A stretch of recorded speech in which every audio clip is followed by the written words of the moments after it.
citizens of the Republic, welcome to the greatest Star Wars show on YouTube, the Galactic Core, presented by no one. My name's Mark, joined by my co-host Logan. This is the 6th episode of the Galactic Core, a segmented show about everything Star Wars. In today's episode, we have 5 segments for you, along with a 6th one for channel members only. Let me send it over to Logan to tell you about all the segments in today's episode. The first segment for today's episode will be the staple segment on the show, Overrated, Underrated. Then our second segment, Level 10. Then we will go ahead and go to Dexter's Diner for our third segment, a brand new segment, Diner Talk. For the fourth segment, we'll be sending it over to Mark for the Netherworld. And our final segment, our speed run segment, the Kessel Run. And the channel member bonus segment, Push and Pull. Hopefully you guys have been enjoying the Galactic Core. I've been having a lot of fun. I know Logan has as well. And if you have, please be sure to leave a like, comment, and maybe even think about becoming a channel member today.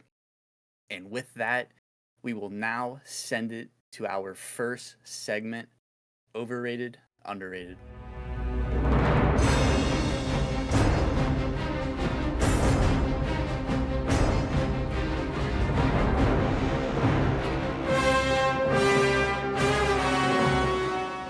Welcome to our first segment, Overrated, Underrated. In this segment, we will decide whether these things in Star Wars are overrated, underrated, or properly rated. And we can only explain it in about one sentence. Mark, we are going to go ahead and start with you. Your first thing, The Phantom Menace. I'm gonna say underrated. Because I feel like it gets a little too much hate. Like, I get it, it's not the best Star Wars movie, right? Mm-hmm. But it has its moments with Darth Maul. Qui-Gon is a shining moment in that as well. And I honestly like young Obi-Wan as well in it. All right, I like the explanation. Now, your second thing, overrated, underrated, The First Order. Just as a whole. As a concept, as a whole, everything involved. Well, knowing, because before like all this new stuff would have set out, I don't know what I would have said, but with all this new content coming out and figuring out that the Imperial remnants are basically what leads to the First Order, Mm-hmm. I'm gonna say slightly underrated, because I really do like the idea of the New Republic thinking that the Empire is gone when clearly they're not. They're building up to something bigger, and that is the First Order. Yeah, I'm actually very excited to see the full-on reason or what pulls it into the First Order. So am I.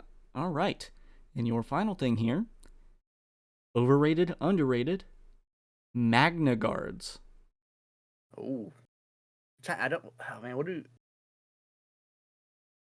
What's like the general opinion on Magna Guard? I don't know if there is one. I'm just gonna say properly rated.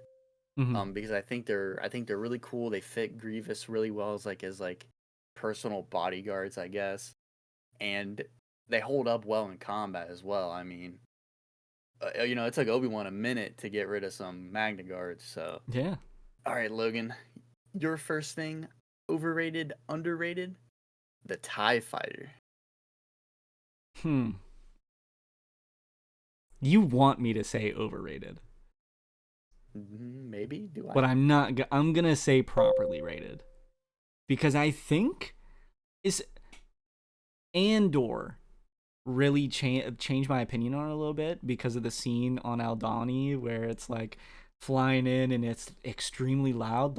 It's actually terrifying. So yeah. I'm gonna say properly rated because I think it does what it's supposed to. And I like that answer. I really like the noise that it makes too. That's my favorite part about it. Can you do an impression of it? There's no way. I don't think I can physically do that. Yeah, okay. I just had to ask. Your second thing, overrated, underrated, the D Squad arc from season 5 in the Clone Wars. Underrated. I mean, that's like instantly I'm saying underrated. It's just I've always thought it was underrated. It's the one Clone Wars arc before season 7, because now the Martez sister arc is what everyone picks on.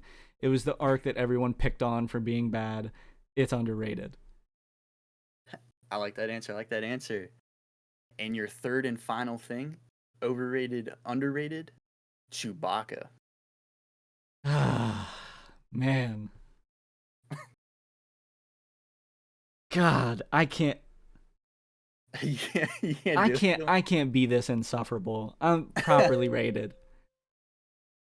Dude, there's so many things where I just feel like I could make a case for it being overrated, but I had to say properly rated. Yeah. Because it's not my, like, I don't actually think he's overrated, but I feel like you can make a case.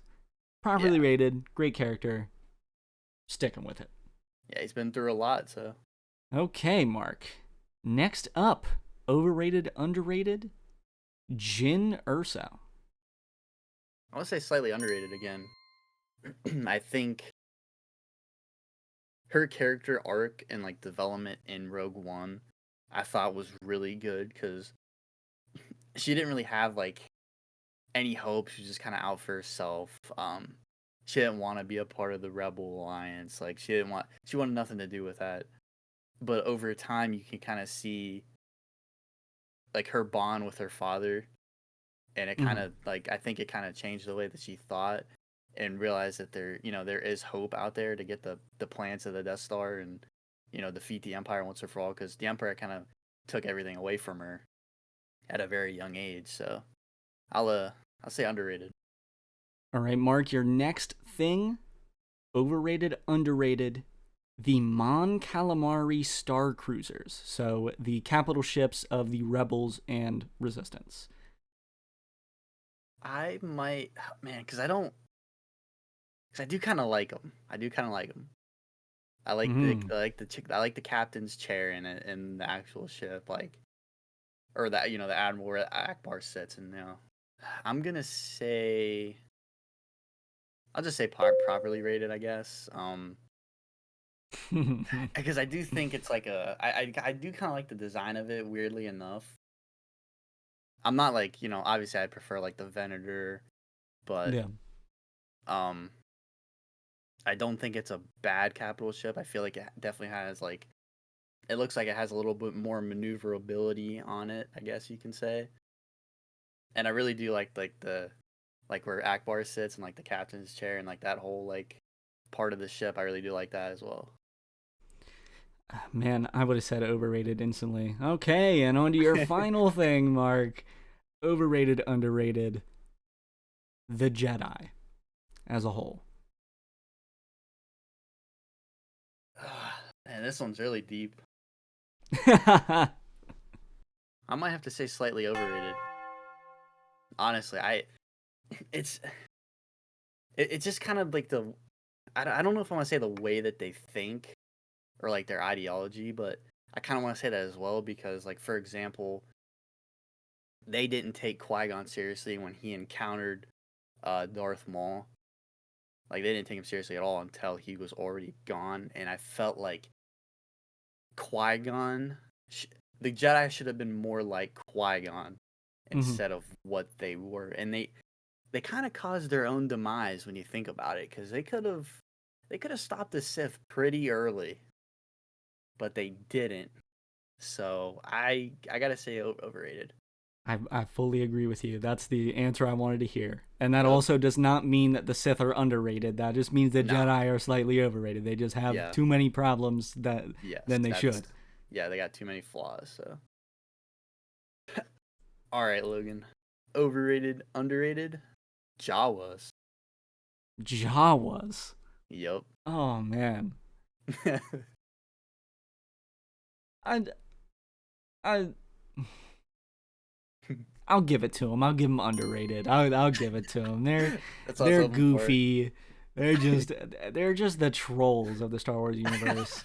They go out. If you leave any sort of electronic out unattended, they are going to steal it, and that is just, I don't know. It's the perfect amount of comedy within Star Wars.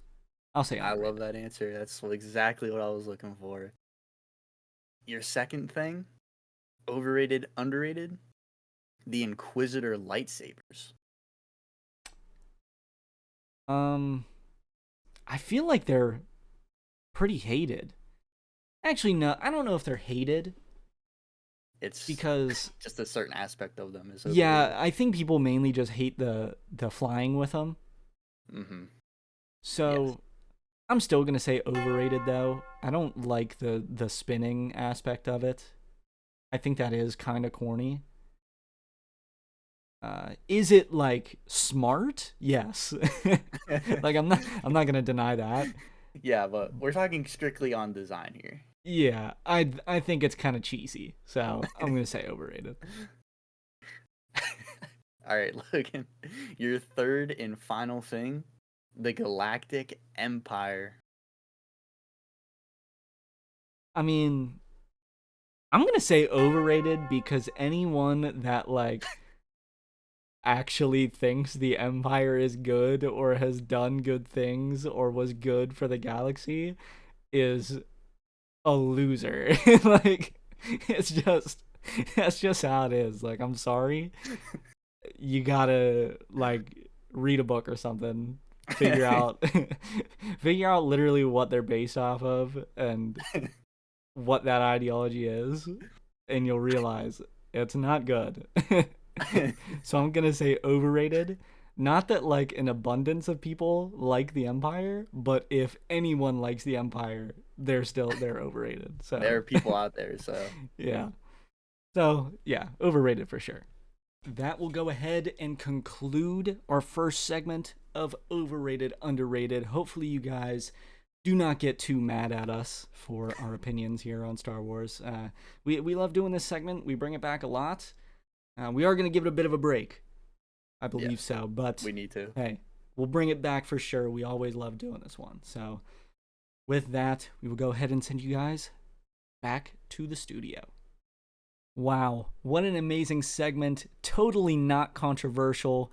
I mean, Mark, we always do such a great job when we do overrated, underrated. We have no hot takes whatsoever. They're all perfectly fine. Everyone agrees with them.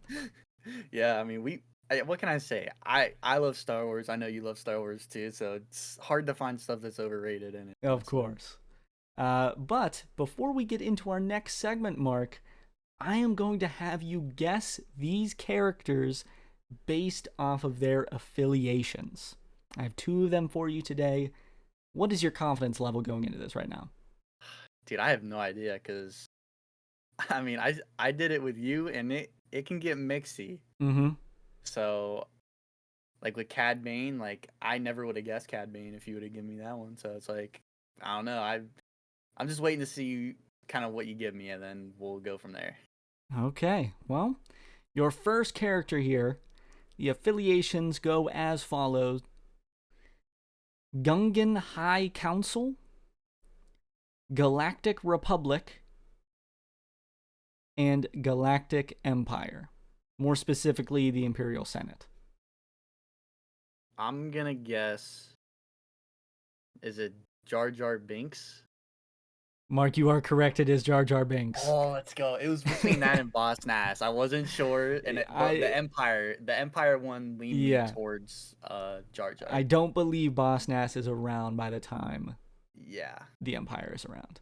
yeah. That's Well, that. The Empire one helped me. So you are 1 for 1. Let's see if you can go 2 for 2 today, Mark. oh, Your next affiliations here with your next character: Nystalum City Government, Mon Calamari Monarchy, Galactic Empire, Mon Calamari Exodus Fleet, and the Alliance to Restore the Republic, or otherwise known as the Rebel Alliance. Man, those are jeez. The first one, I was like, you said it, and I was like, Yeah, I like, have no idea if I pronounced it correctly either. I've never heard of that, so I'm not even gonna try to even bother with that one. Um, because right now I got Akbar in my head, I Mm-hmm. have Radis in my head, Mm-hmm. and that's about who I got right now. Yeah. Um,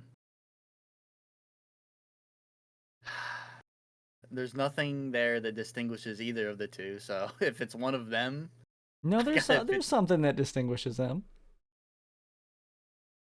Something that's missing.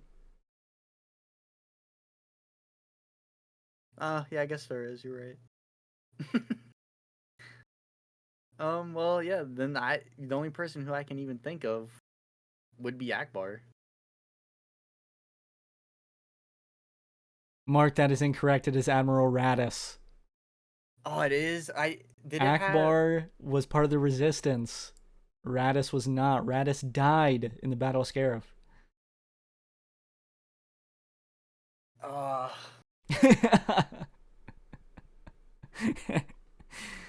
Man, Mark, that's a brutal one to see right there. I try I tried to I tried to hint you toward it, man. I tried my best. I specifically picked that one because I knew it was going to be tough between uh, Radis and Akbar. you gotta be kidding me. Hey, bring the composure back. Bring the Yeah. composure back. You know We what? I gotta got go one. ahead. I wanted to get one, and I got one. Yes, that is true. So I will take the one. Just as long as you bring the composure back, we're good because now Oh yeah, we have a top 10 to make, Mark. dude. I love making top tens, man. That's it. And we get to do one right now, and the people will get to see. Let's go ahead and send it over to our next segment so you can find out what the top 10 is. Send it to our next segment, level 10.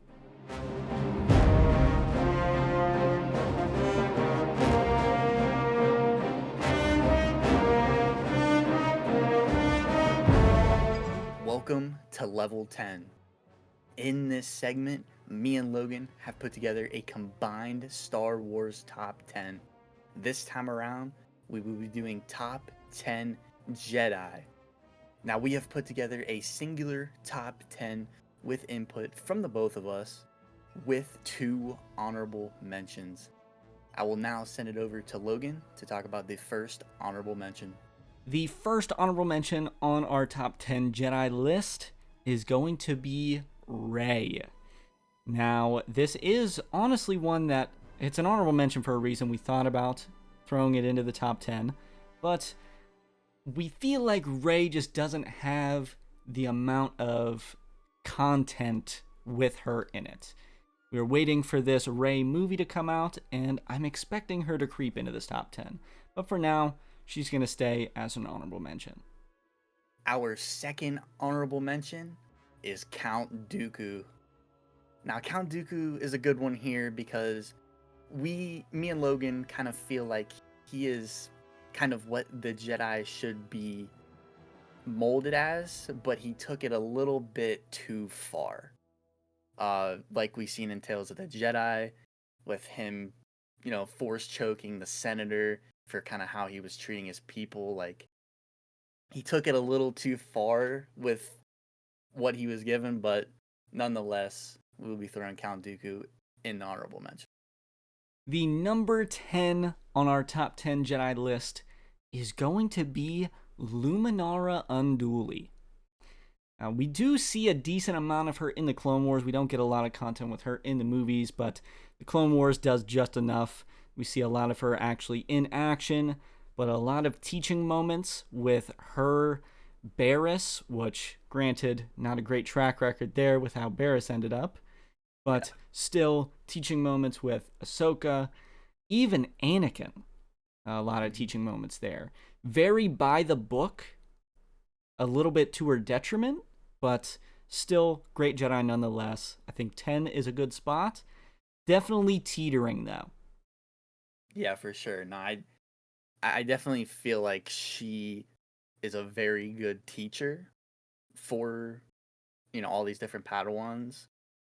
But I think having her at 10 is a good spot. I really do. With the list that we have, I think she is perfect for that top 10 spot. Now, number 9, Plo Koon.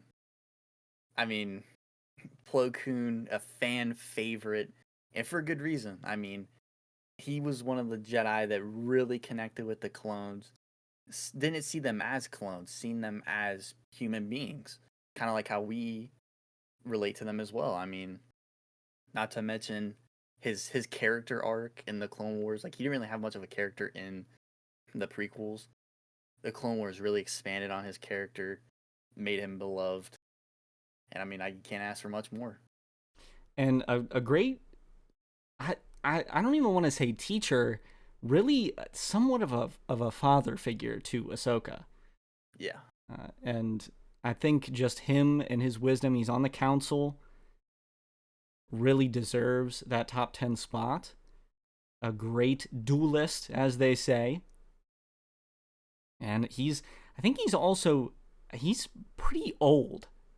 I think his species is pretty old. So Yes. you gotta expect those years to bring some wisdom along with it. So I think number 9 is a great spot. Yep. But now into our number 8 on our top 10 Jedi list, Kanan Jarrus. This one, honestly, I would love to put him higher.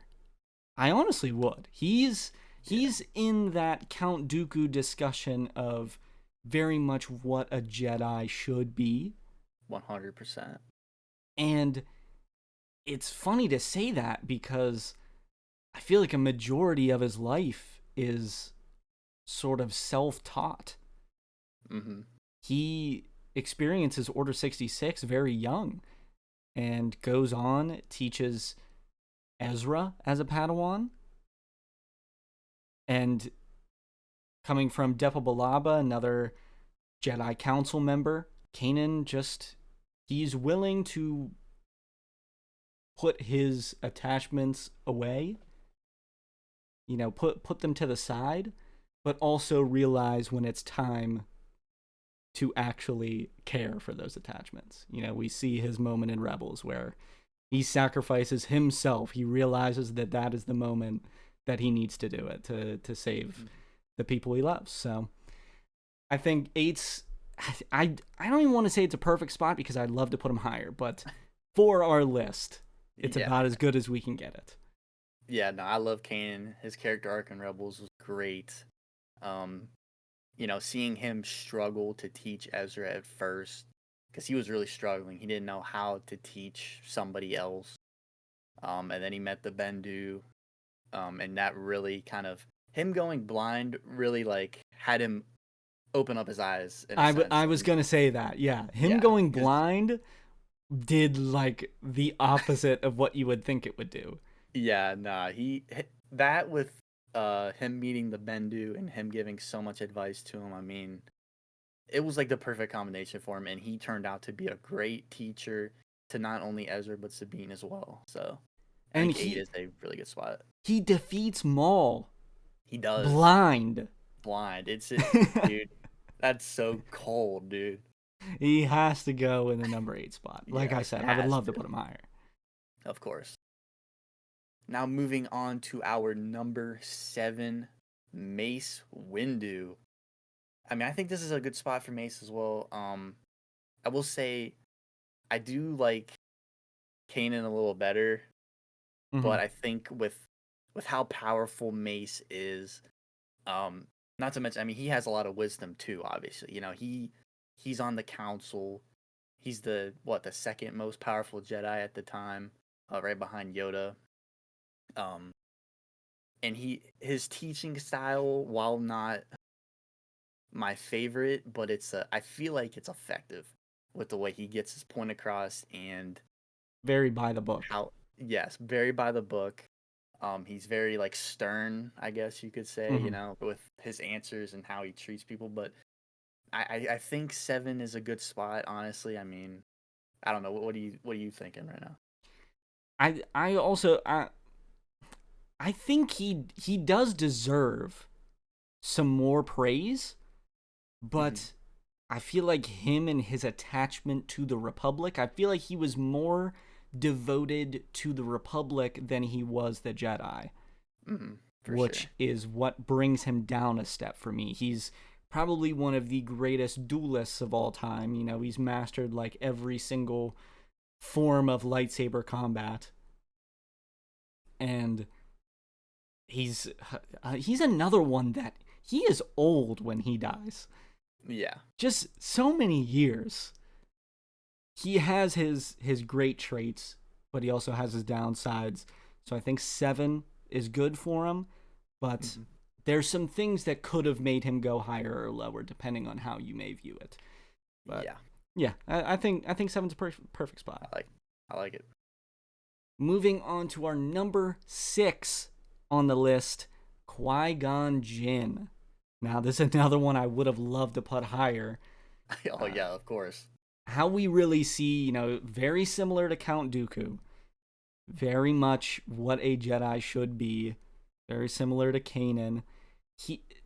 Qui-Gon, being the Padawan of Dooku, was exactly Dooku, but didn't take it too far. Yep. Which is as perfect as I feel like I can see it in my mind. Was a great teacher for Anakin. Unfortunate of his passing. But I feel like Qui-Gon, in terms of this top 10 Jedi list, is at this spot purely because of the way he attacks being a Jedi. The way he goes about it, we're not bringing in lightsaber combat, nothing like that. This is pure wisdom and the way he operates being a Jedi. And he does it basically to perfection. Almost leaving the order. He did not want to be on the council. So, I don't know. I think number 6, perfect spot for him. Oh yeah, would love to put him higher, but there's too many good ones. I would absolutely adore to put him higher, but no, I think you had to put him 6.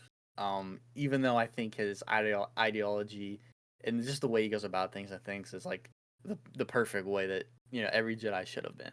Mm-hmm. If I was a young Padawan, roaming in the council chambers and all that, I would look up to a guy like Qui-Gon. Yeah. Stand up person. He's a great Jedi. I think he's a great Jedi, but he's an even greater person. I think that's like the perfect way I can describe him. Mm-hmm. So I think, while I want to put him higher, 6 is a good spot for him. Qui-Gon always had the compassion. Exactly. I feel like every Jedi lacked. Anakin even says that compassion within the Jedi Code is essential to a Jedi's life. But then during that era, no Jedi has compassion. Yeah. And Qui-Gon did. Man, we should change the list right now. No, I'm joking. He's going to be at 6. Yeah. Now, moving on to our number 5, Ahsoka Tano. Another fan favorite. We had to put her in the top 5. I mean, from her being the most hated character to the most beloved. I mean, you could talk about so much here, because she's in so much stuff. Her character growth, she keeps growing as a character even now still.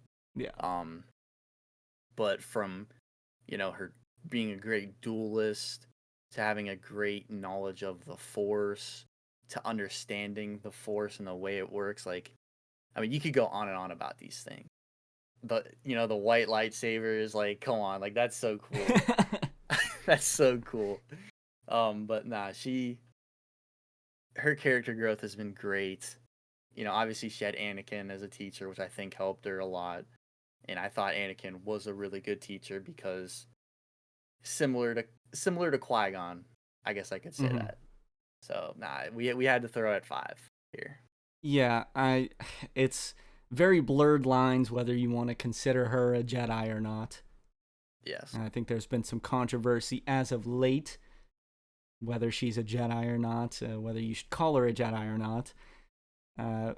It's kind of just, this list is called Top 10 Jedi for the sake of, we don't want to call it Top 10 light side Force users that wield a lightsaber, because, I mean, that's basically a Jedi, but that's Ahsoka. She doesn't want to be called a Jedi, but hey, she's a Jedi. I could She just have to thinks say like it. a Jedi. She thinks like a Yeah, Jedi. she might Like, not be in the order. Like, Kanan's a Jedi, but yeah. he didn't have a Jedi order at one point. Yeah, no. So I'm still going to consider him a Jedi, so I'm going to consider Ahsoka a Jedi to some degree. And like you said, you know, being taught by Anakin, you bring that, you have the compassion. Yeah. I think compassion is such a big thing. It really is. I agree. You see it with Ahsoka, you see it with Qui-Gon, you see it with Anakin, you see it with Luke, you see it with so many of these top tier Jedi. It's there for a reason. And Ahsoka is just, yeah, her growth, her ability with her lightsabers, the dual wield. This is, I believe, the only dual wielding Jedi on the list. Yep. If I'm not mistaken, there's not many of them, but yeah, she's true, but... I mean, she's sweet, and probably one of the best characters in all of Star Wars, if I have to say that. So number 5, great spot. But to go ahead and move into our number 4 on the list, maybe a little bit too low to some people, but it's a tough decision out here. It is number 4, tough. Luke Skywalker. I mean, it's tough. It's tough.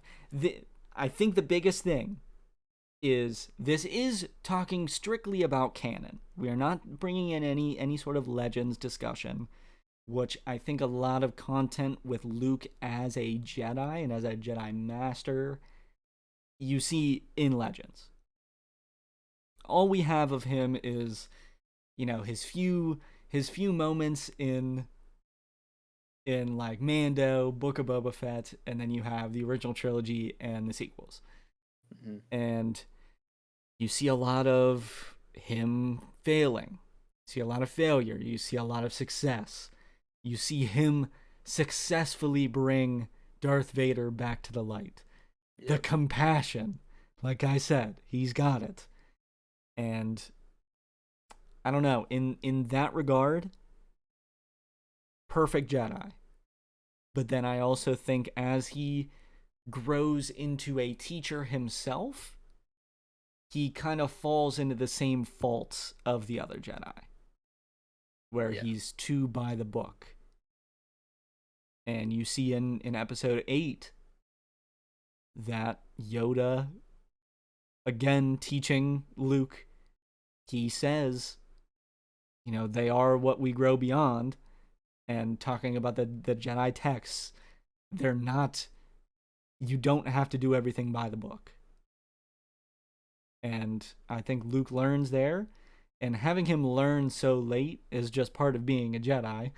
But I just think, had he been the man he was basically when he died, had he been that man as he became a Jedi Master,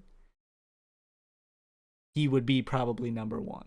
But that's not the canon story that we see. And I think number 4 is where he falls for those reasons. I think he has some shortcomings, but we obviously know Luke as the hero of Star Wars. Oh yeah, I mean his arc in the original trilogy was just, I mean, it was great. I loved his arc in the original trilogy, from episode 4 to, you know, like I guess people kind of call him kind of like a whiny, you know, teenager, and living on his aunt and uncle's like moisture farm, and then him going to basically defeat the Galactic Empire. I mean, defeat Palpatine, and, you know, bring Darth Vader, you know, Anakin, his father, back, you know, with that compassion. You know, he wanted to, I've got to save you. That line is just, it's top tier. It is top tier, because you can see that Luke really does want to save his father. Yeah. And even, you know, in the sequels, like, I didn't like it at first, but as the years have gone on, I don't mind his story in the sequels either. I mean, Mm-hmm. you have to learn through failure, and that's kind of what Luke did in the original trilogy. Like in Episode 5 when he went to go try and save Leia and Han and Chewbacca, from Vader on Bespin. He wasn't ready, and Yoda told him that, but he went anyway, and he failed because he didn't beat Vader. And then when he meets Vader again on the Death Star in Episode 6, he defeats him because he was ready. Mm-hmm. So, I think that his character is great. Obviously, some people will disagree with the placement of him, but 4 I think is a really good spot still because we got some heavy hitters here in the top 3. Yeah. And one thing I do want to bring up is probably. Hold on, there's a monster truck. Okay, got Okay. that. Probably the most underrated thing with Luke that he is in. I do see some people talk about it, is in Star Wars Battlefront 2 2017. He has a little scene in the story where he saves Yeah.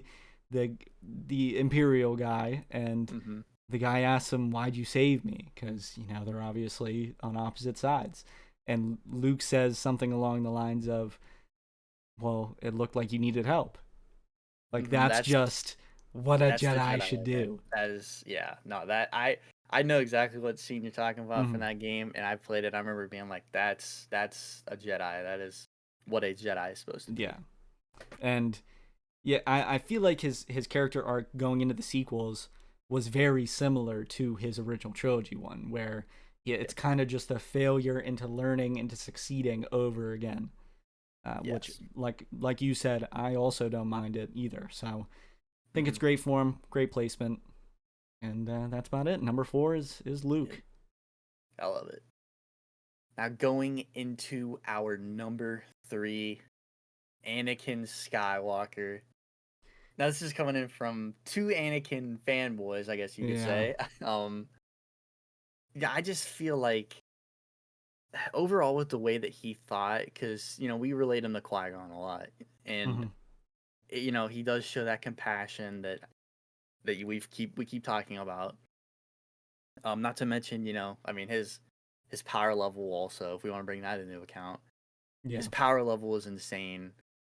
Um, One of the best duelists that we've seen. I mean, that battle with Obi-Wan and Mustafar, I mean, absolutely insane. And then him, the just I hate to see the tragedy of Anakin, Hmm. but it had to happen. So he falls to the dark side due to his relationships and the Jedi and all that. But then you can kind of see him being redeemed. I think his story, because Star Wars has always kind of been about Anakin. 1 through 6, like that's what it was about. It was Anakin Yeah. essentially. Um, and his story is just, I mean, it's phenomenal. It's my favorite story of all time. I love the story. His character is just so relatable. Um, because once he was Darth Vader, everybody just turned their back on him. That's what it felt like Yeah. when they needed to be there for him. So I love having him in the top 3 just because I love Anakin a lot. So Yeah. I think a lot of people would, because there's a certain line you got to draw where you make your own decisions. At the end of the day, Anakin made his own decision, yeah, but that decision was influenced by the people around him, and to that extent, I feel like the Jedi did fail Anakin. mm-hmm. Not completely, because he did make the decision himself, Mm-hmm. but he was definitely encouraged by the Jedi to make the decision he did. Yeah, There was little to no help there. The Jedi were definitely beginning to lose their way, and I feel like Anakin was just caught in the crossfire there. Uh, like you said, phenomenal duelist, probably top 2, maybe top 1 when it comes to that. yeah. He is. It was a very tough decision between him and Luke within this Oh spot. yeah, I it feel like was. they're very interchangeable within the 3 and 4 spot. For sure. But Anakin's the chosen one. Mm-hmm. He's the chosen one. I feel like that's enough explanation there. He's got to go here. He's got to go number 3. The other 2 above him are definitely deserving of those 2 spots. But I also wouldn't be opposed to putting Anakin higher as well. So, not mad at it. Think it's still a great spot. Moving into our number 2 on the top 10 Jedi list, Obi-Wan Kenobi. This is just, I feel like it's self-explanatory. Yep. A teacher to so many, and a Mm-hmm. teacher to the number 3. You know? Yep. I feel like he did have some traits from Qui-Gon. He was for sure. he was kind of a mix of Qui-Gon and Mace Windu, if you can even imagine that, because they're like kind of polar opposites. But yeah. Obi-Wan was somehow a combination of those two. He was still very by the book, but understood Qui-Gon. He understood Anakin. He even thought about leaving the Order himself. Yep. And I think his wisdom, the things that he went through, make him this high on this list. You learn from experience, and he experienced hell. Oh, yeah. So I think number 2 is perfect for him, for everything that he's went through, everything that he's learned, and everything that he's passed on. I think number 2 makes sense for him. Yeah, I love number 2. The amount of stuff that he went throughout his life, and he never turned. I think that's like the best part about him. He never turned to the dark side, not even once. And just eventually kind of leading Luke on and kind of passing the torch to him, I guess. I mean, he's just a great character. He's a great character, phenomenal Force user. He's phenomenal duelist as well. I mean, he was Anakin, like you said, probably top 2 duelist. Obi-Wan was able to just, hold. I don't want to say hold his ground because he was on the defense a lot, like on the defensive side of things, but he was able to fend off all that onslaught, all that, the hatred through all the strikes that Anakin had, and eventually defeat him. So, I mean, dare I say, one of the smartest as well. I mean, his knowledge was top tier. I mean, like you said, he's mainly on the defensive, and that's what a Jedi's supposed to be. You're not supposed to be attacking. No. And that's just another trait of being a Jedi. Yep. And him not falling to the dark side, I think one thing that you really get to see that makes you realize that Qui-Gon still had an influence on him is the fact that he cannot bring himself to kill Anakin. Yeah, because he does still have some compassion within him. On multiple occasions, he couldn't do it. Multiple occasions. Yep. So. And yeah, I think that's just having him be a mixture of Mace and Qui-Gon is just as close as you can get, really. Yes, like I agree. That's insane. So number 2 is perfect, but I think our number 1, it's obvious at this point, but Mark, why don't you go ahead and reveal it for him? Well, our number 1 is Yoda. I mean, could there have been anybody else here? I don't think so. From his wisdom to the amount of years and experience he has, to the amount of students that he has taught, and just throughout what he has learned through his students as well. I mean, I just love seeing him teach like anybody. Like when he was training with Luke, do or do not, there is no try. And then episode 7, when he was talking about growing through failure, and the only way that you can, or episode 8, sorry, correct me. In episode 8, when he was basically just saying that the best teacher is failure. I mean, he just drops like bars and just spits facts left and right. And not only not only for Star Wars, but just life lessons too. I mean, Yeah. the best way to learn is through failure, because then you won't repeat that same mistake again.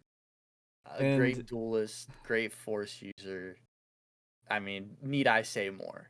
yeah, Right? and in terms of lightsaber combat, when I was talking about Anakin being top two, it would be Anakin and Yoda. Like it's Yeah, and that's how they say it in the I agree. movies as well. I agree. Like Obi-Wan, you would almost rival Yoda as a swordsman. Like that's Mm, it's self-explanatory there that he's just that good. Dueling, he's got that much wisdom to him. And I think it's so funny how we've referenced this scene in episode 8 a bunch of times. Said it before, we are what they grow beyond.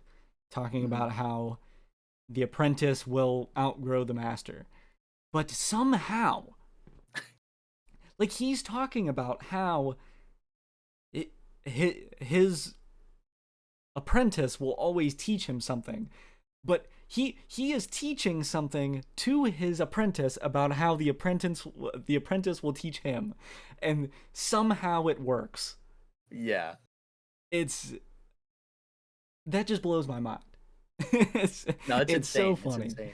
Yeah, no, And it's so many teaching moments, the lineage that he has, how many people he has taught, how many Padawans, over 900 years. You got to think there's just so much that has gone on. He's very similar to Obi-Wan in the same way that he's been through so much and he's learned so much throughout that, and that's why he's as wise as he is. So number one just makes perfect sense for him. well, that is our top 10 Jedi list. Hopefully, you agree with us. If not, go ahead and leave a comment. Let us know your top 10, because we are very interested in your guys' top 10s. And also, if you have any idea for a top 10 list, anything in Star Wars, go ahead and let us know down in the comments as well. Leave a like, and we'll go ahead and send it back to the boys at the desk. That was a great top 10 out of the boys. Hopefully, you guys enjoyed the top 10 Jedi from us. Now, before we get into our next segment, we have a special interview for you guys with a special guest, Archduke of Geonosis, Poggle the Lesser, everyone. A round of applause for Poggle the Lesser. Poggle, thanks for being on the show, man. How was your trip from Geonosis? Hopefully Coruscant's treating you well. That's great to hear, man. How are the droid factories coming along? I know you guys have a bunch of those over there on Geonosis. Yeah, us here at the Galactic Core, we're part of the Republic, so I know that might be a little controversial to have you here, but it is nice to have a civil discussion with you. Is there any specific reason that you decided to join the Separatists? Oh, I completely understand, man. But thank you for coming in here. We're unfortunately all out of time, but it was a great interview. I really appreciate you. It's not often we get a good interview around here. Hey, Logan, I just passed Poggle in the hall. Did you understand anything he just said? Yeah, of course not, Mark. I mean, I just kind of went along with it. Oh, okay, cool.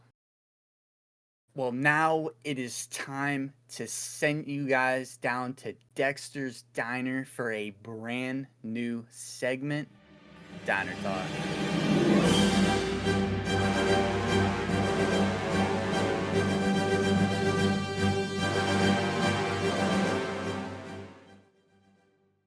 Welcome to Diner Talk. In this segment, me and Mark are down here in Dexter's Diner, as you can see. And in this segment, we will be just having a nice discussion about things within Star Wars that are relevant at the time. This time around, we are going to be talking about Ahsoka, specifically episodes 1, 2, and 3. At the time you're seeing this, episode 4 is out. I hope it's great. Hope you enjoy it. But this discussion is about 1, 2, and 3. We have a combined 6 topics / bullet points to kind of nail down on and talk about as we're down here today. Again, thank you, Dex, Thank you Thank for you, letting us Dex. be here, man. You're the man. Sure, no problem. But we'll just get right ahead into this discussion. So, our first topic for today is Ahsoka and Sabine's relationship. Uh, Specifically talking about the master and apprentice dynamic. That was literally the name of the first episode. They're definitely copying the Galactic Core, by the way. 100%. I think it's interesting for them to go ahead and try to make Sabine a Padawan. I know there is, we're kind of hinting toward her possibly being able to use the Force. She's nowhere close to it yet, but I Not at feel all. like them, throwing in the little bits of her training to use the Force now within the third episode. I feel like they're either going to not do it at all, or they're gonna go fully into it and make her like crazy. Yeah, like there's no in between here. I would definitely prefer if she wasn't Force sensitive. Yeah. Just because I don't think she needs to be. Not that I'd be mad if she was, but it's just not necessary for her story. I think. It is cool. It was cool to see her use Ezra's lightsaber. We saw her and Shin in that little bit of a duel, if you want to call it a duel.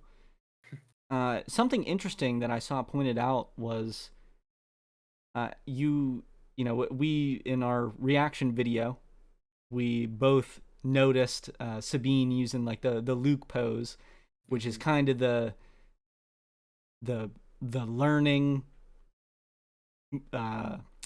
form of lightsaber combat, and Shin also used it, which Yeah. I didn't notice for some reason. So that also kind of shows that Shin is early in her training as well. So that's cool to think about. I have a couple of things written down here about like Ahsoka being hesitant to kind of teach Sabine. Yeah. Because we don't get to see or don't really have a whole lot of background on what happened between Rebels and this. So we don't know like what the training extent was and why the training even happened. Which I thought was pretty interesting, and maybe we'll dive into that later in the season and see, Sabine's actual reasons for wanting to at least be like try to become a Jedi, essentially. Yeah. What were your thoughts on that, Mark? Yeah. I mean, at first I'm like, what? Like that was the first question that popped in my head. Like, what? Master and apprentice? I'm like, are they really gonna do this? But now I'm not too sure. They're hinting at it. They're teasing it. Will it happen? I don't know. I think I'm on the side where I prefer that she really like isn't force sensitive. I think I'm leaning on that side a little bit. Yeah. Because she really doesn't need it. Like she's already like a great warrior as she is in her own character. You can always kind of see that she already has to have like some type of training. Obviously, it's nothing advanced or anything like that, but she has had some training with Ahsoka, so it's very interesting. I think, and the dynamic of master and apprentice, where the one is force sensitive and the apprentice isn't. I think that's kind of neat too, like because you don't see that. So I kind of hope they kind of go along that track. So I think it's something to add to the show. Yeah. Well, moving on to our second point, we're gonna be talking about Balin and Shin's relationship and just characters as a whole. I'm a really big fan of their characters. Like, I think it's very unique because they're not like they have a master and an apprentice, but they don't really feel 100% like Sith. Like obviously Balin Yeah. talks about, getting Thrawn back, and then he talks about power, which he has that attribute of Sith in, but also with the way he like carries himself, and like Shin, she has that like the Padawan, like the braid or whatever, Mm-hmm. like there's aspects of the Jedi there too, um, which is really like it's unique. Like I really like this. I think they're these characters have been written phenomenally so far. I have no complaints with them whatsoever. Balin is such a unique Jedi. I'm kind of interested to see more of his backstory. Mm-hmm. Um, their relationship, I think, is pretty good. It doesn't. I don't know. It just doesn't. They don't feel like Sith, really. Like. Yeah, well, I mean, technically, I don't think they are. Yeah. No. Like, No. they're the way I look at it, they're like they're Jedi for hire. Mm-hmm. They're well, Shin wasn't a Jedi like True. at the time. So I think it's interesting that after the time of the Jedi, Balin brought in an apprentice. I Mm-hmm. think that's a cool aspect of it. But True. yeah, they're essentially just Jedi force wielders for hire. They're mercenaries. We see that with the orange lightsabers. They're not Sith. But I would like to, know the reasoning behind that and see what that sort of entails there. But yeah, like you said, I mean, very interesting characters. Definitely Balin, I'm interested to see more of, which we know we're gonna see more of, and I do want to know why Shin was brought into it, Yeah. and what that sort of connection is.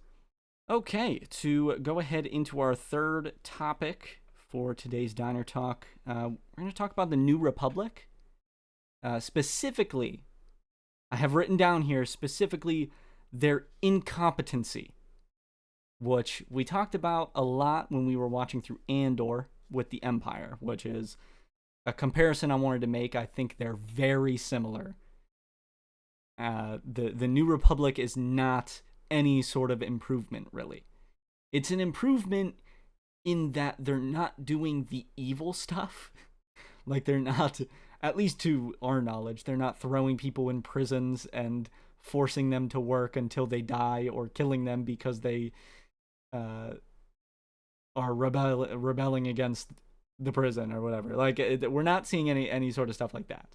But Yeah. they have the same, it's just not working. And they believe in it so much that they think nothing can overthrow it. Yeah.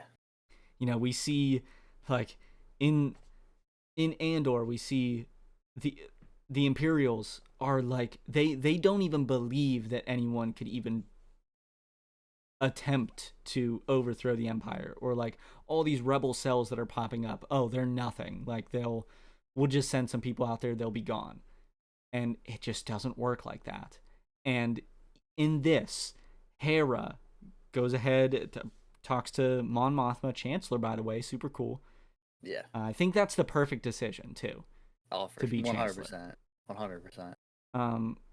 But the fact that they're making the same mistakes, but it's for a different reason. The senators individually are making the same mistakes as the Empire, just like dismissing stuff because they don't think it's a threat, or they don't think it'll be a problem.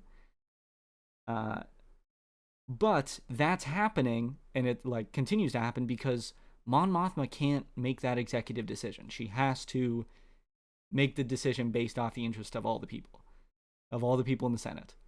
So It just doesn't work out like that. And I have another little note written down, like, Mon Mothma is visibly torn on it. Especially just in that interaction with Hera. She sees that this is definitely a real issue, but she's not going to be able to get it approved. It is interesting, though, that they can't...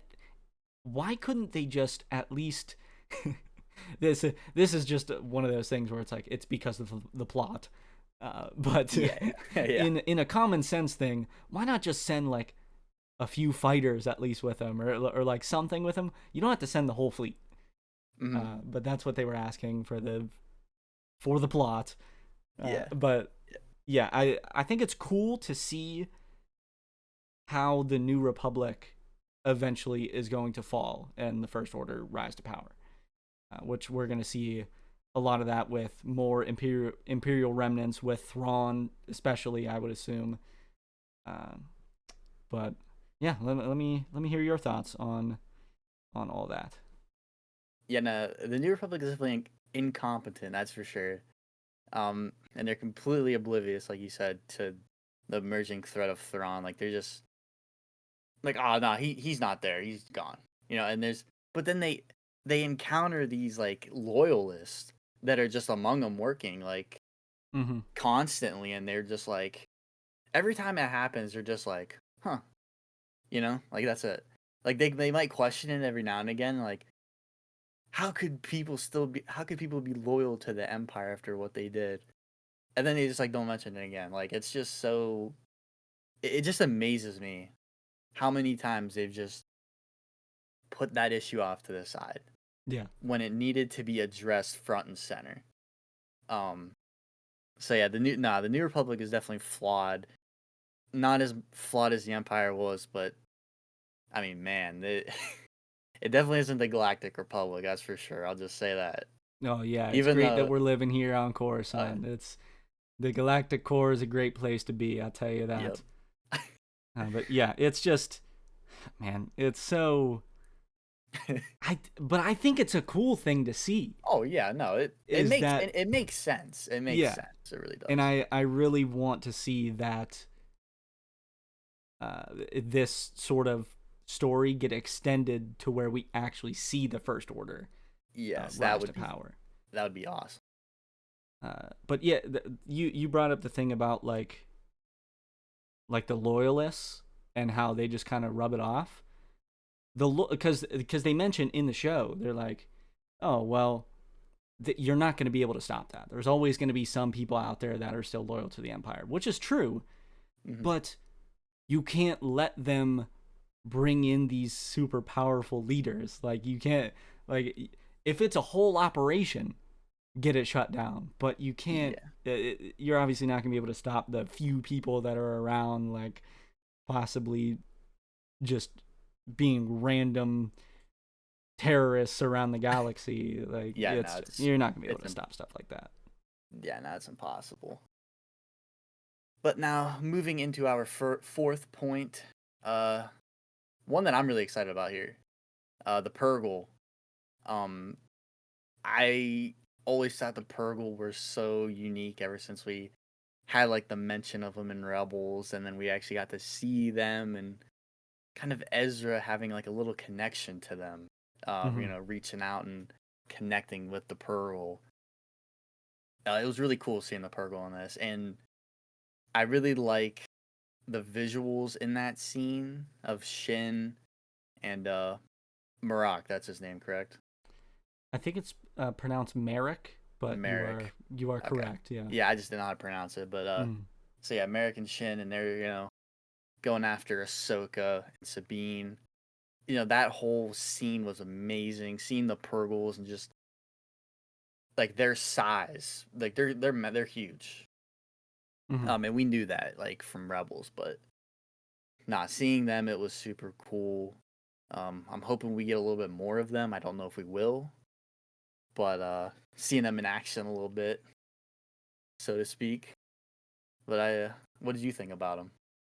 Real quick, I want to correct myself. Actually, I think we both got it wrong there. It's a combination of what we said. I believe it's Merrock.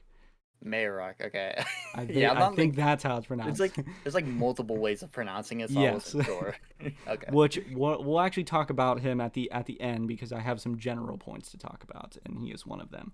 Yeah. But yeah, of course, Purgles are super sweet. Seeing them in live action was crazy. I saw some people kind of theorizing that because the idea with the Ring of Sion is that it would be a capital ship, like the Chimera in a sense, would be in the hyperspace ring. But I saw people saying, are they gonna put a Purgle inside the Ring of Sion? But like, I That'd mean, be at that point, you ridiculous. don't need any hyperspace engines. Then you just use the Nah, Purgle. exactly. Uh, No, that'd be insane. but I mean, I think it's a cool concept to have the Purgles like they are essentially the one way to get to another galaxy. Yeah. Because they say in the show, if you're not a Purgle, the only way you can get to another galaxy is like you have to have precise coordinates and you have to go on the Purgle migration path or whatever. So Yep.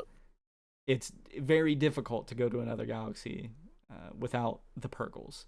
But yeah, I think it's a super cool concept to have them added in and bringing in the possibility of new galaxies. I don't want to like go super heavy into new galaxies. We talked about it in one of our reactions, but I don't know. I just think there's so much still to explore within this galaxy. Oh You don't yeah, need like another one to just yeah, like, because then you're ruining like you're messing up everyone's sort of timeline knowledge yeah, of exactly. Yeah. things. So Yeah, no. Plus, you still got like the unknown regions that you haven't even touched upon yet. mhm. But I've seen, like people say that they don't want them to explore that Yeah, as much. They kind of want it to remain a mystery. So it's like, if they do that, well, then they're like, oh, well, then we gotta. I feel like they might feel like they have to go explore other galaxies, which I don't necessarily think they have to do that either. mhm. I think it's cool to know that there's other galaxies out there. But like you said, I don't really want them to go too in depth with it or make it too complicated. Like, Yeah.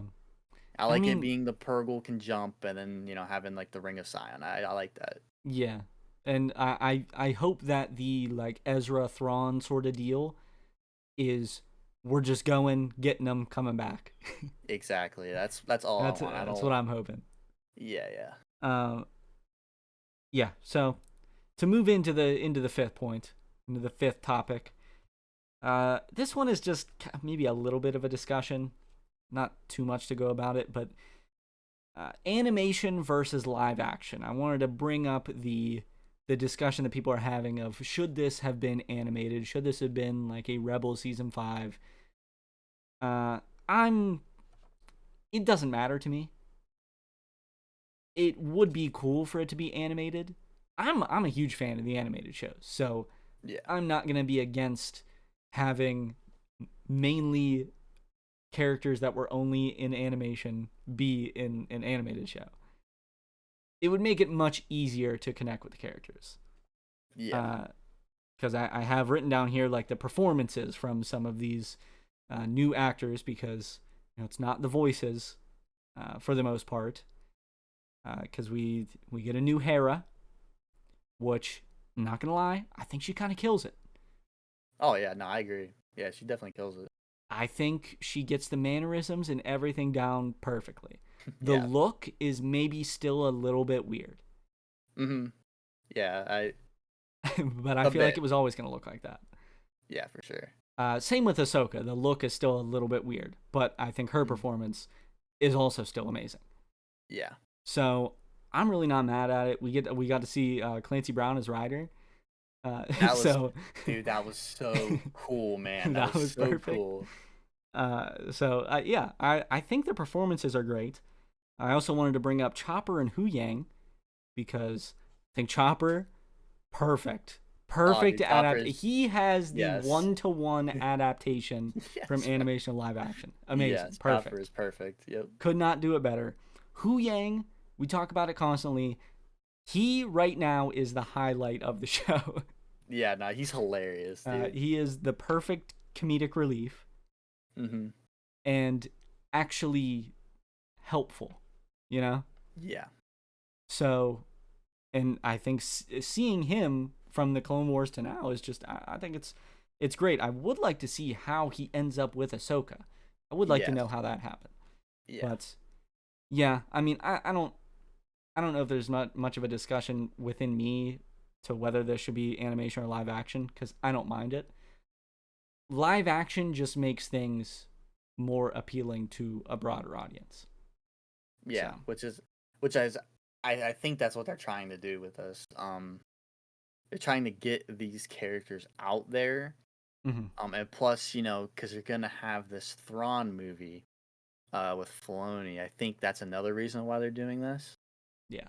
But yeah, no, I think it's just to get it out there because Rebels is actually, in my opinion, criminally underrated, and I'm glad that there are people out there that feel the same way I do about it because I think the story is great. The animation style wasn't even I didn't even mind it, and then going from that to live action here, I haven't had any issues. Honestly, I haven't. All the actors are killing it. The adaptations are great. Obviously the looks are, you're still trying to get used to the look of Yeah. live action animation characters, but I mean, other than that, like the show has been great. It's been top tier for me. I'm loving it. I don't have an issue with live action or animated. I love both. As long as it's Star Wars, I'm gonna watch it. I'm gonna love it. That's Yeah. just where I stand on it. So Yeah. So my final thoughts on it is that it's just anything live action is going to be bigger than anything animated, and that's yeah, kind of their goal with it. So, exactly. Well, now on to our sixth and our final point. Basically, gonna be talking about the star map and the Ring of Sion. I really do like the nod to the Old Republic, Darth Sion. While it's spelled a little differently, but mhm. it kind of gets the point across.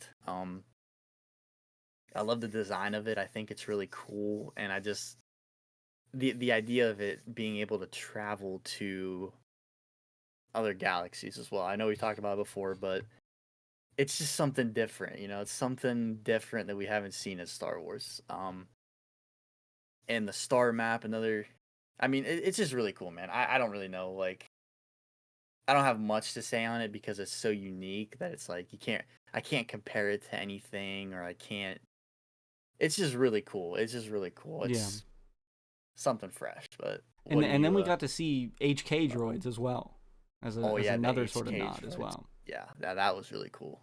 Uh, and I saw someone point this out. I wish I could actually say who it was with all these things that I keep saying. I saw them pointed out. Yeah, you saw them. Uh, but something I thought that was super cool that I kind of didn't notice in the moment, but in the first episode when Ahsoka's getting the star map in that temple and the HK droids show up, they are standing eerily still, like they don't move, and it's Hmm. because it's a droid.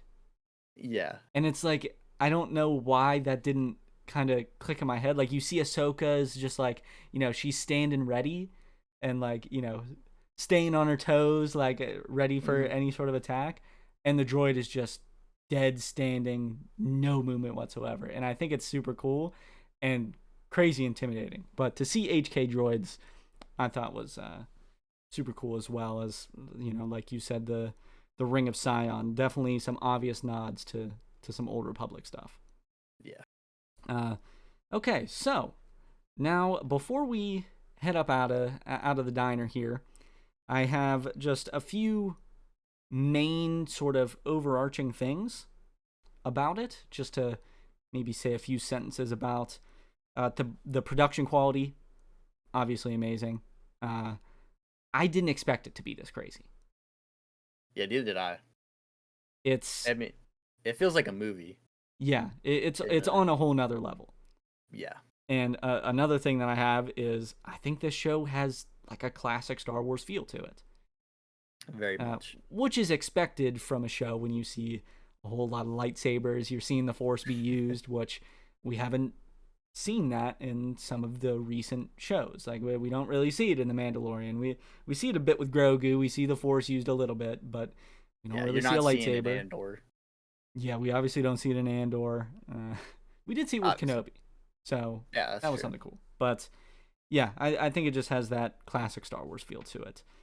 Yeah. And then the comparisons to the other shows, specifically Andor, because a lot of people are saying, within these 3 episodes, oh my god, this is the best live action thing that Disney has ever made. I think people are jumping to conclusions. Oh, they're jumping way too quick to some conclusions. Because Andor's amazing. Andor's amazing. Mando's amazing. And even Clone Wars Season 7 is amazing. That was amazing too. Bad Batch. Severely underrated. Dude, it's basically criminal. Yeah. Anytime someone brings up and says this is the best Star Wars thing that Disney has ever made, or the best live action Star Wars thing Disney has ever made, I'm always like, you can calm down for a second. Think about it. Yeah, we do still have Rogue One as live action Disney Star Wars. Like, that's true. We gotta calm down for a second. And that Vader scene is peak.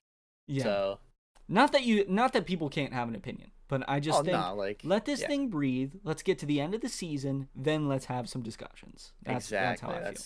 That is the way I feel as well. And then the final thing before we head out, which we mentioned earlier, Marok. Yeah. I don't even want to talk about this a whole lot because we feel the same about it. But so many people are trying to theorize about who it is. Me and you are kind of in the same boat that we don't think it's anyone. We just think it's a new character. And I think it should be a new character. Yes. I think it should just be an Inquisitor that survived and is just tagging along with the mercenaries. I agree. Yep. I think that's all it should be. Would I be mad if it's some sort of reveal and it's just like, oh my god, I couldn't believe it was this person?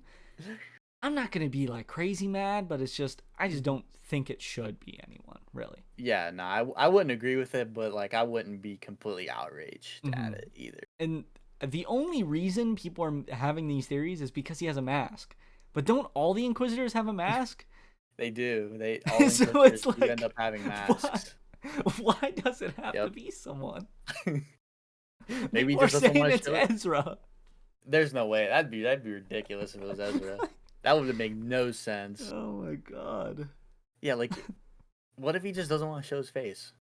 I exactly. mean, if I had a mask like that, I wouldn't want to show my face. That mask is cool, dude. Yeah. I mean, it does not have to be Starkiller. Okay, I'm not gonna lie. I said I wouldn't have strong opinions about it. If it was Starkiller, I would have some strong opinions about that decision. Yeah, I just think Starkiller just shouldn't be brought into canon. Exactly, because he should. Nah, he really shouldn't, because you'd have to nerf him, and it would just take away from his character. And completely. I think he has his perfect place, like that. Yeah, exactly. The Force Unleashed is the perfect spot for him. He doesn't need to be anywhere else. I agree. But that about wraps up the discussion here today. Again, Dex, thank you for letting us in here, man. You're the man. Common Galactic Core W. Thank you for that, Dex. We really appreciate that. If you want to, you could head out. We'll clean up the place for you. We'll lock up. You know you could trust us. We got you, Dex. But thank you guys for watching Diner Talk. Mark, thank you for the discussion down here in the diner. I know we meet down here regularly, but it's great to have you here for the segment. Oh, no problem, man. I love hanging out in Dex's diner, just chatting it up about Star Wars, man. Nothing better. Of course. That'll be it for our time down here in the diner. Let's go ahead and send it back up to the upper levels of Coruscant and send it back to the studio. Hopefully you guys enjoyed that brand new segment. It's always fun being down in Dexter's Diner, just having a little chat. Hopefully we'll get to do it again soon, but now it is time for us to recognize all of our channel members, now presenting the Hologram of Fame.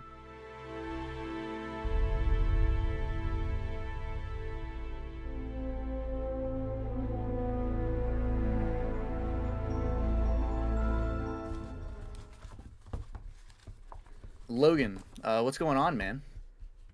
Dude, I lost my channel membership. Logan, dude, don't worry. It's only $4.99 to get a channel membership. But I don't want to miss the next bonus segment.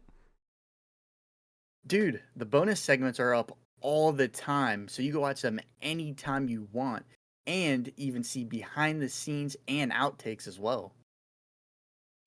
But dude, if I don't find my channel membership, I'm not going to be able to have the Discord role or the special chats. Dude, trust me, you will get all of that, plus being on the hologram of fame and increased odds for your hot takes and questions to be picked. Mark, I trust you, dude, but I'm still determined to find my channel membership. Well, with that being said, we will send you over to Mark for the Netherworld.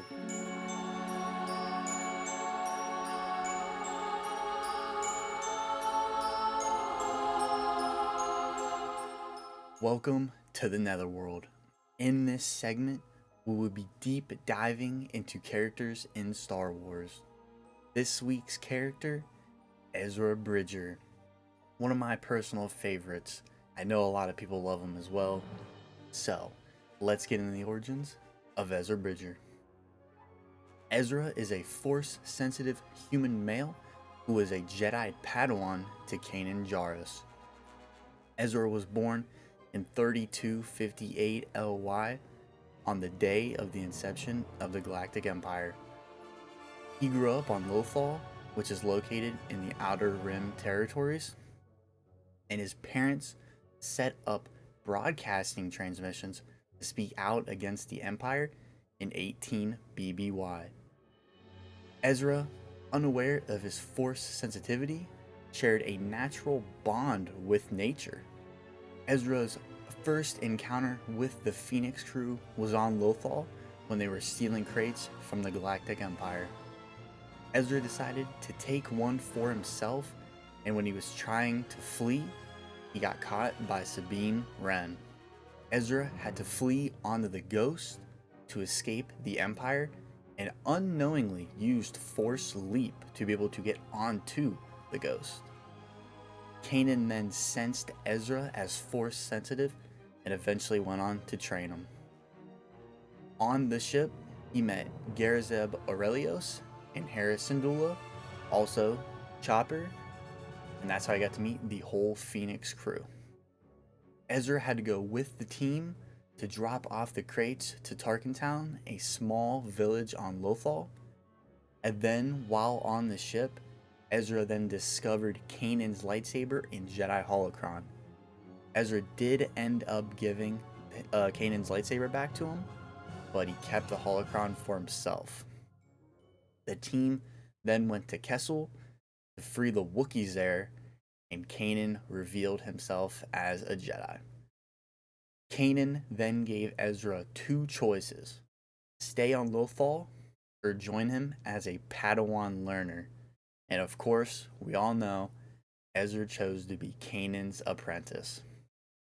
Over the course of Rebels, Kanan trained Ezra in the ways of the Force, and both grew in the Force and as a person with the help from each other. Their bond also grew over the course of Rebels, to them becoming really good friends. Ezra encountered the likes of Yoda, Darth Maul, Leia Organa, Grand Admiral Thrawn, Ahsoka, and even Darth Vader. Ezra went on countless undercover missions to infiltrate the Empire for intel and supplies, and became really good at doing that. He did end up encountering with the myth known as the Purgle, and actually bonded with them through the Force. He also grew close to everyone in the Phoenix crew, and they eventually became like one big family. Ezra faced many challenges, like fighting against Inquisitors, Darth Vader, and even having to resist the urge of the dark side. By the time of the 4th season of Rebels, Ezra was a completely different person from the first time we met him, and he grew so much as a person. He became selfless, hopeful, and brave, all qualities of the Jedi. Ezra did end up saving Ahsoka Tano, which was a pretty big event in the show, from her death in the World Between Worlds, and was able to seal it shut before Palpatine could enter and eventually use it to try to control everything. Lothal was taken in season 4 by the Empire, mainly Thrawn, and Ezra was determined to do whatever it took to save his home planet. Ezra then surrendered to Thrawn, but ended up tricking him with the Purgle's assistance, which Thrawn did not see coming. Ezra gave his life to save not only his home planet, but his new family, the Phoenix Crew. Or is he gone? There are rumors of Ezra being alive still, especially since Grand Admiral Thrawn is confirmed to be alive. So, I don't know about you guys, but I'm really hoping he's out there, and I really hope that Sabine and Ahsoka can bring Ezra home. Now, some of Ezra's abilities are Force Push, Force Jump, Force Visions, Jedi Mind Trick, and an ability to connect with nature and other living life forms. Ezra really grew as a character, and his abilities also improved a lot as a Jedi. So, I hope he's out there. I really want to see him. I want them to bring him home, and I hope he's doing really well. That's it for the Netherworld in this episode. Hopefully, we see you back very soon. And with that, let's go ahead and send it back to the studio. Wow, that was another phenomenal character breakdown out of Mark. He does an absolute killer job with that segment. Now, before we get into our next segment, I have picked out 5 clones, and Logan will have to guess the battalion of each of these 5 clones. Now, Logan, you went 5 for 5 last time. No, I went Very 4 for 5. Oh, 4 for 5. I'm sorry, correct me. I'm back with a vengeance. But you want to get 5 for 5 this time. You want to top yourself. So, let's see if you can do it here. I'm going to give you our first clone, Mixer. Oh my god, no. I've heard of him. Mm-hmm. Mixer. Get kind of mixy. This is, we talked about this before we started the show, and I'm expecting this to be a lot more difficult. Part of me wants to say 2/12th, but I feel like that's because of Waxer, and it is throw me off. It sounds familiar. Mixer. Oh, wait. 41st. That's your final guess? I'm like between 41st and 327th, and it's going to kill me if it's 327th, but I'm going to go 41st. It is not 41st. It's not. It's actually the 501st. Oh my god. I guess I trolled. So you trolled here already. 0 for 1. Mind you, that's not good. I wouldn't have even gotten close to that, so. Mm-hmm.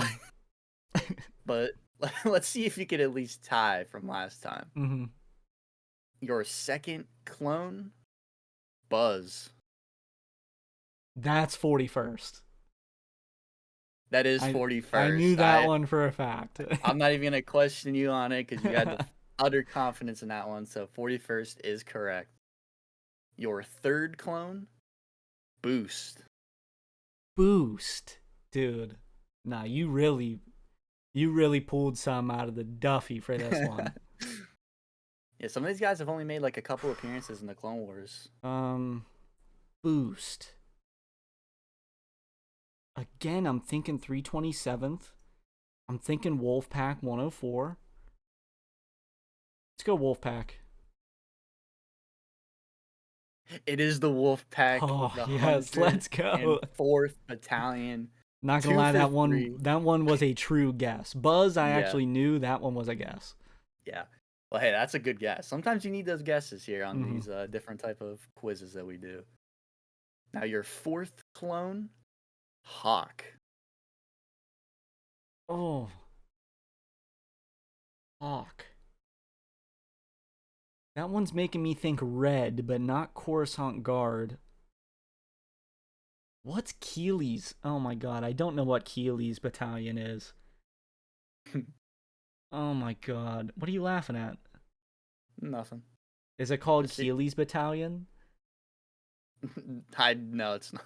Okay. I don't think. I'm gonna say Coruscant Guard because I just can't think of what Keely's is, and I feel like it might be that.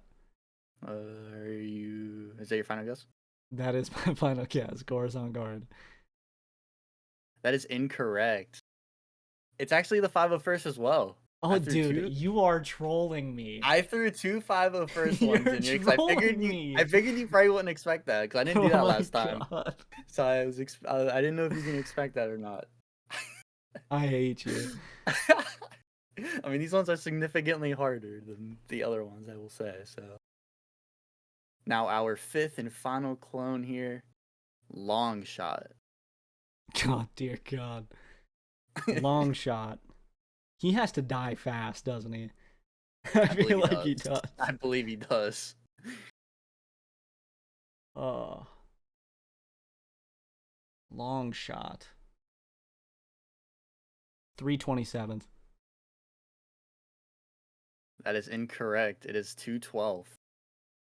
Dude, now you went crazy on me this time. I kicked it up in the gear a little bit, mainly because I kind of got like the main ones out of the way, like some of the easier ones. Like I don't know, like I just throw Rex in here, like everybody knows, you know. Oh well, yeah, of course. I don't even know the clones, and I know the Rex 5. But there's definitely some commanders that you've skipped out on so far, like commanders and captains that I was kind of waiting on. I did not expect.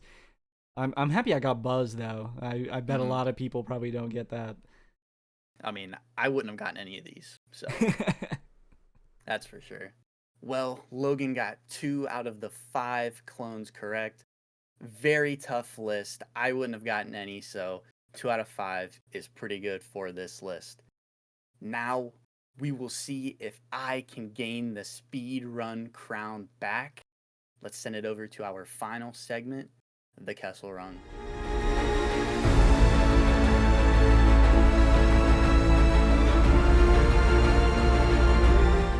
Welcome to the Kessel Run. In this segment, me and Mark will be going head-to-head in a speed run challenge.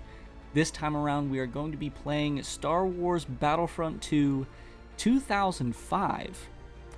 And the way it's going to work this time around, we are going to be doing a space battle.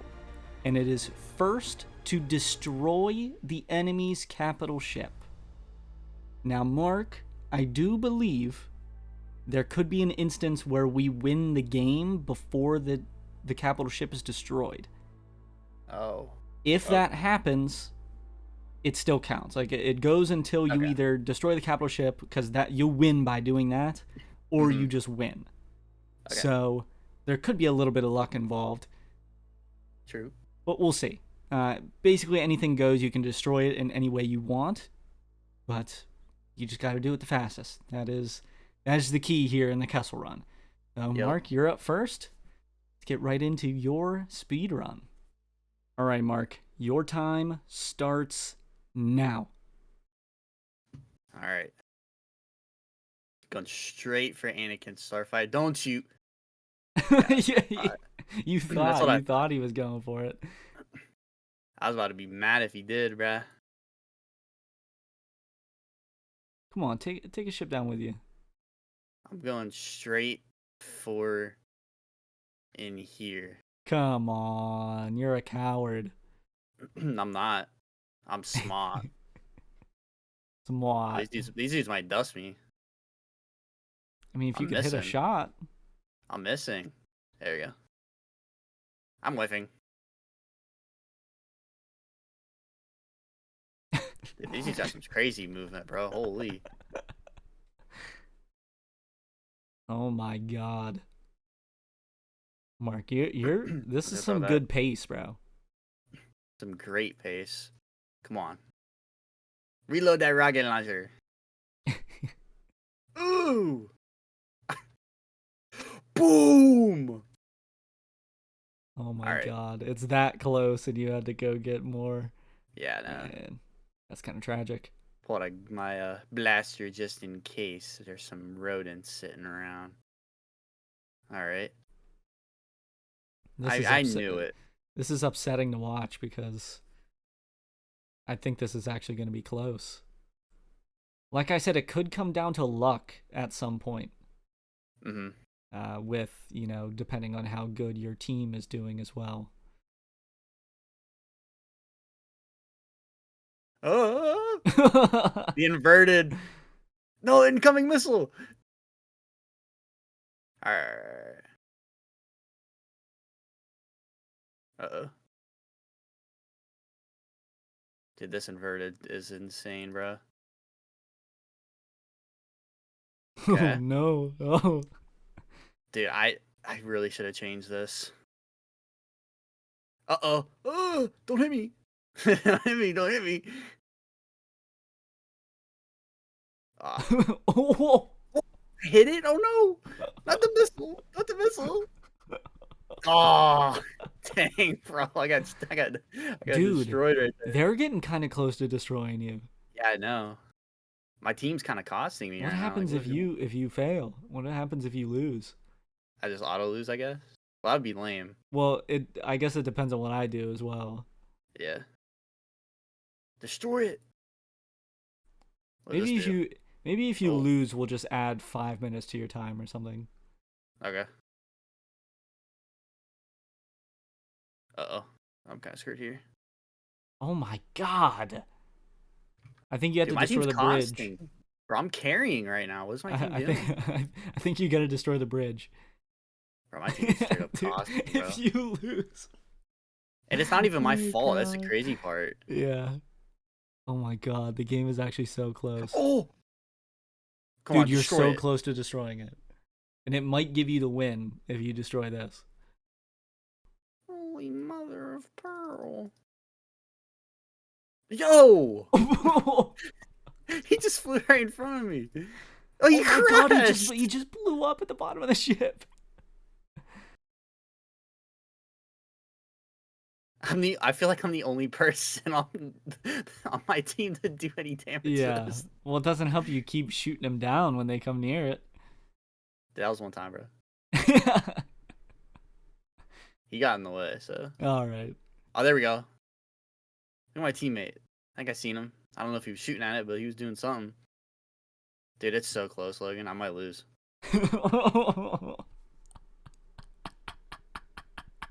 I might lose.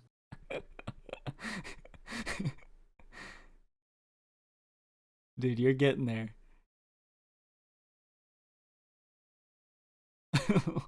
Bro, Oh no. Oh no.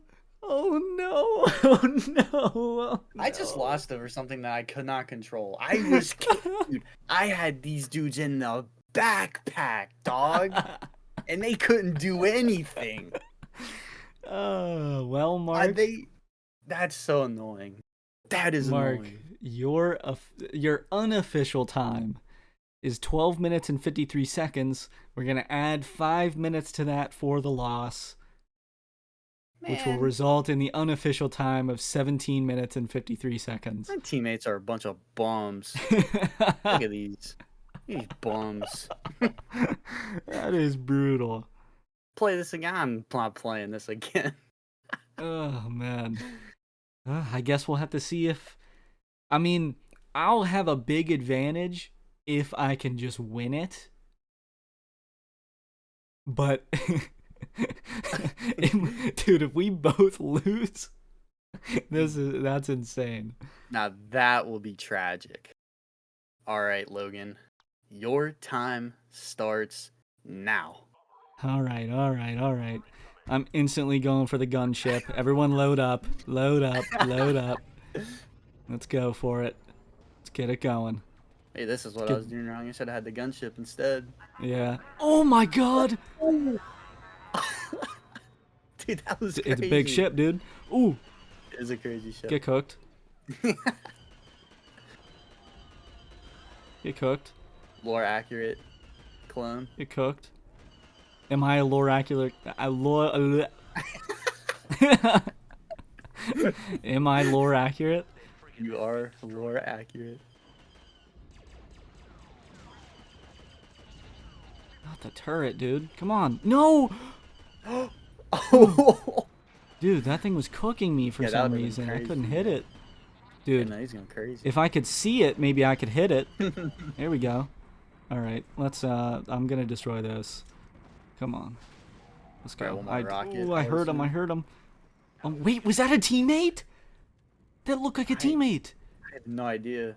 Either way, that's getting thrown there. Come on. There we go. Oh my god, it is! Yo, what? He's controlling the turrets. Dude, that's crazy. No way. Oh my god. That is hilarious. Ooh. Dude, my teammates are coming in here cooking. What we'd like to see. Dude! Oh, you got 3 of them. Why do I have so many teammates in here? Time to go outside. Dude. No, this had to have been my loading party or something. Yeah, it had to have been. That's crazy. Alright, nah, I'm taking a tri-fighter. Oh, yeah. Tri-fighter goes hard. Let's go.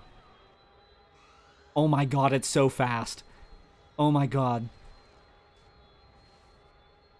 Oh my god. Yo, I just cooked him! Yo.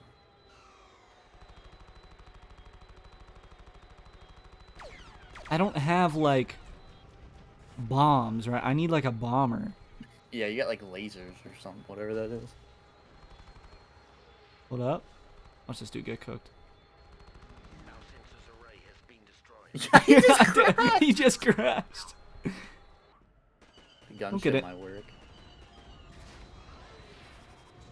Oh my god! Yo, that dude got clipped, bro. That dude got clipped. Oh, I got the burst now. Oh, come on. No, reload. Oh, Aw. dude. No! Don't take the vulture droid. No! Oh. The heck are you doing? Grievous and shit. I'm gonna have to take it. No, I was gonna say No way. way! he gets the No turret. way! Oh, No no! way. Dude, they just Dude. keep stealing the ships now. As soon as they spawn in, you gotta camp the spawn, I guess. I'm camping the vulture droid spawn. Like a vulture droid is literally a droid? Oh my god. No way! I'm losing it. I'm losing it.